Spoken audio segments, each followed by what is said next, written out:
هلو عليكم يا حلوين، عاملين ايه؟ يا رب تكونوا جميعا بصحة وخير وسعادة وسلام. وحشتوني جدا جدا جدا، مش قادرة اقول لكم انتوا وحشتوني ازاي. وحشني التصوير وحشني القناة هنا جدا، والناس الحلوة الجميلة اللي هنا وتعليقاتكم الحلوة بجد وحشتوني جدا. فكنت بمر بشويه ازمات كده، ومنهم ازمات صحيه، ولسه والله ما زلت برضه ماشيه فيها. بس قررت ان انا انفض الطاقه السلبيه الوحشه دي، ونرجع بقى للطاقه الايجابيه بتاعتنا الحلوه.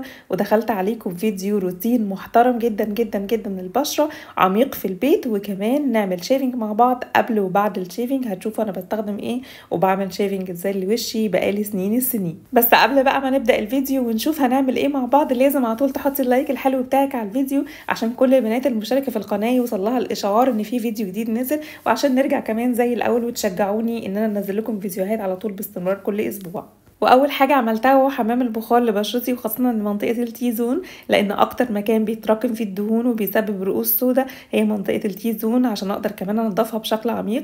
وبعد ما فضلت حوالي كده 15 دقيقه في حمام البخار، ابتديت ان انا اعمل حاجه اسمها الدبل كلينسينج، انك تستخدمي نوعين اتنين من الغسول. اول غسول بيبقى اويل كلينسينج او بالم كلينسينج، الاتنين بيدوا نفس المفعول، وتفركي بيها الاماكن اللي بتنزل دهون او فيها مسامات واسعه او فيها رؤوس سودا، تفركي بشكل كويس جدا جدا جدا. وبعد كده تغسلي وشك كويس، وبعد كده تستخدمي الفومينج جel بتاعك العادي جدا اللي بتستخدميه، وبكده تبقي نضفتي بشرتك بشكل عميق جدا جدا، وفعلا هتحسي الفرق من اول اسبوع. وبعد ما اتاكدت ان انا نضفت بشرتي بشكل عميق جدا وبشكل محترم جدا، غسلت بشرتي كويس، وبعد كده ابتديت ان انا اعمل بقى روتين الشيفنج، وهو اني بستخدم اي جل عندك. انا هنا استخدمت فارم ستاي كولاجين جل، وده من احلى الحاجات بصراحه اللي جربتها. جل كده خفيف ولطيف، وانا كمان بحطه في التلاجة عندي، فبيبقى ساقع كده وبيبقى لطيف قوي على الوش، وخاصه بعد الغسول والفرك اللي انا عملته ده. وانتي بقى لو عندك اي جل، سواء جل صبار، اي كريم جل، المهم يبقى جل عشان تعرفي تمشي الشيفنج على وشك. عايزه اقول لكم من خلال تجربتي، انا بقالي سنين كتير جدا جدا الفتله دي ما لمستش وشي خالص. انا دايما بستخدم الشيفنج، ولا كتر شعر ولا خشن شعر ولا جدر شعر ولا اي حاجه من الكلام ده. الشيفنج ما هي الا آلة بتشيل الشعر من على وسطح البشره، ما بتعملش اي حاجه تانية، ما بتلعبش في الجذور، ما لهاش علاقه بالجذور خالص. شعر وشك هيبقى زي ما هو، سواء الشنب سواء الحواجب سواء وشك كله هو نفس الشعر، ما فيش اي شعر زياده. واللي يقولك حاجه غير كده بجد بجد يبقى بيفتي، لان حرفيا الشيفنج عمرها ما بتزود ولا بتكتر شعر الوش ولا بتجدره ولا اي حاجه من الكلام ده. وكمان انا بحب اعملها جدا عند الانف كده، وبالراحه خالص بمشي الشيفنج كمان، بحس انها بتطلع طبقه جلد كده ميته. انا مش عارفه ازاي بصراحه، بس انا بعمل الخطوه دي دايما، وبحس بعدها ان مناخيري كده بتلمع حرفيا، والمسامات بتلمع. فجربي الخطوه دي، بس خلي بالك اعمليها بالراحه جدا جدا عشان ما تعوريش نفسك. وبعد ما عملت بالشيفنج وشي كله، وبعد كده غسلته بميه ساقعه، وبعد كده استخدمت بقى مقشر، وده دايما الروتين بتاعي، لازم بستخدم مقشر عشان انضف بقى الدنيا دي كلها، وانضف المشامات المفتوحه دي. وحرفيا الستيفز من احلى واجمل المقشرات اللي انا جربتها، بيشيل سواد السنين. عايزه اقول لكم بينظف اعماق اعماق اعماق المسامات واعماق البشره. لو انتي بشرتك حساسه ما تفركيهوش زي ما انا بعمله، هتغسليه بميه ساقعه بعد ما تسيبيه حوالي 15 دقيقه. انا بحب جدا اسيبه ينشف وافركه، لان لما بفركه حرفيا بيطلع معايا حاجات غريبه وعجيبه. بحس ان كل الدهون اللي هي في منطقه الدقن دي كلها اتشالت، المسامات حرفيا بتبقى بتلمع، وزي ما انتم شايفين كده وشي هيتغير تماما. انا قعدت افرك فيه فرق كتير جدا جدا، بس زي ما قلت لك لو انتي بشرتك حساسه ما تفركيش، وتعمليه بس بالميه الساقعه، نزليه كده وشيليه من على وشك. وبعد بقى التقشير المحترم ده، لازم بقى نرطب البشره على قد ما نقدر. فاستخدمت ماسكات. اول حاجه استخدمت ان الاي باتشز دي كانت موجوده عندي، هتلاقيها على امازون، هي هايدريتنج ما بتعملش اي حاجه تانية خالص. واستخدمت بعدها الرولر بالماده اللي كانت موجوده في الاي باتشز دي، بحيث ان انا ادخل الماده على قد ما اقدر في الخطوط اللي تحت العين، عشان الحاجات دي كلها الرولر واي ماده موجوده في الاي باتشز بتساعد جدا جدا انها ترطب تحت العين، وفي نفس الوقت بتساعد انها تقلل التجاعيد. وكان عندي الماسك القمر ده، هو ماسك بالكولاجين للتفتيح والتنوير وتنعيم البشره، بجد ماسك قمر. هو كوري، انا كنت جايباه من السوبر ماركت، كان حوالي ب2 يورو ونص او ب2 يورو، كان نازل اوفر على ما اعتقد. فده موجود في اي سوبر ماركت هنا في ايطاليا، موجود كوري. هو بجد حرفيا كان تحفه تحفه تحفه، رطب البشره بشكل عميق جدا جدا. وحرفيا بشرتي قعدت يومين انا حاسه ملمسها ناعم جدا بسبب الماسك ده.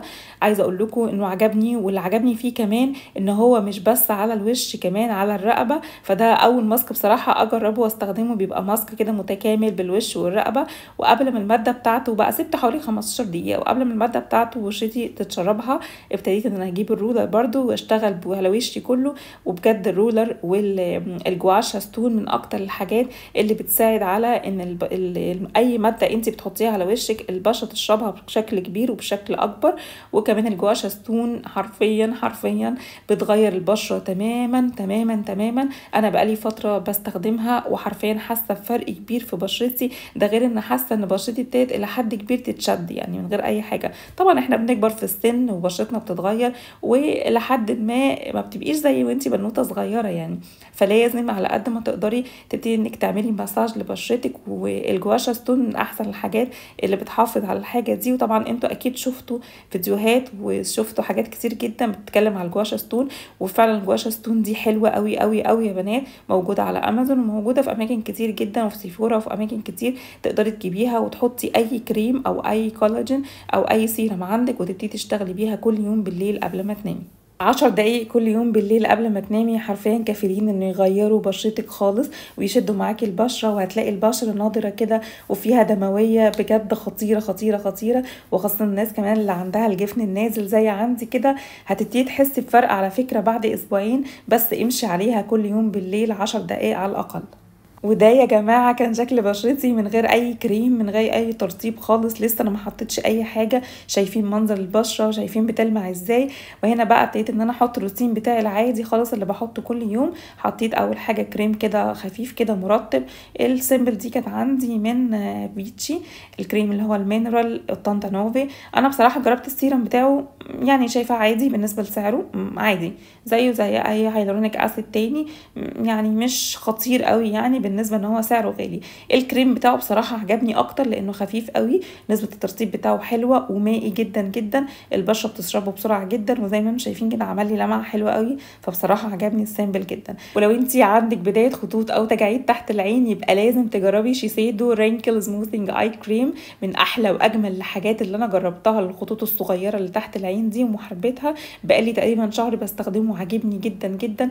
كمان تحت العين بيشربه بسرعه جدا، وفعلا بتحسي بفرق تقريبا من بعد اول اسبوعين، تحسي ان العين كده مترطبه تحتها والخطوط بتقل بشكل كبير. وبما ان انا بقالي فتره بدور على سيرم حلو جدا للحواجب والرموش، لان قعدت فتره كده رموشي وحواجبي بتقع، فجبت ده اوردينري. ده كان اونلاين، كنت لقيته اونلاين وكان عليه اوفر فجبته بصراحه جربه. لسه هو تحت التجربه، ما اقدرش احدد اذا كان حلو او وحش. بعد شويه اكيد هنزل لكم ريفيو عنه واقول لكم اذا كان هو حلو فعلا وفرق معايا في رموشي وحواجبي ولا لا. وزي ما انتم شايفين كده بحط طبقه على الرموش وطبقه على الحواجب واسيبه لتاني يوم. من اجمل واحلى الحاجات اللي جبتها الفتره اللي فاتت وهي الليب بالم بتاع لانو ليبس. بجد خطيره خطيره خطيره، عامله زي العسل كده، بترطب الشفايف جدا جدا، وخاصه فصل الشتاء، لان الشتاء محتاج ترطيب عميق. فهي حلوه قوي قوي كترطيب، وفي نفس الوقت مش بتلزق ومش تقيله على الشفايف. فجربوها بجد هتعجبكم جدا جدا. ده كان شكل بشرتي بعد التنظيف العميق والروتين اللي احنا عملناه مع بعض. اتمنى يكون الفيديو عجبكم، فلو عجبكم ما تنسيش تعملي لايك للفيديو وتعملي كمان سبسكرايب في القناه وتفعلي الجرس على الكل. وما تنسوش هتلاقوني هناك موجوده على طول على الانستجرام، وموجوده كمان على التيك توك، وموجوده على صفحه الفيسبوك. اشوفكم على خير ان شاء الله المره الجايه، واقول لكم باي باي.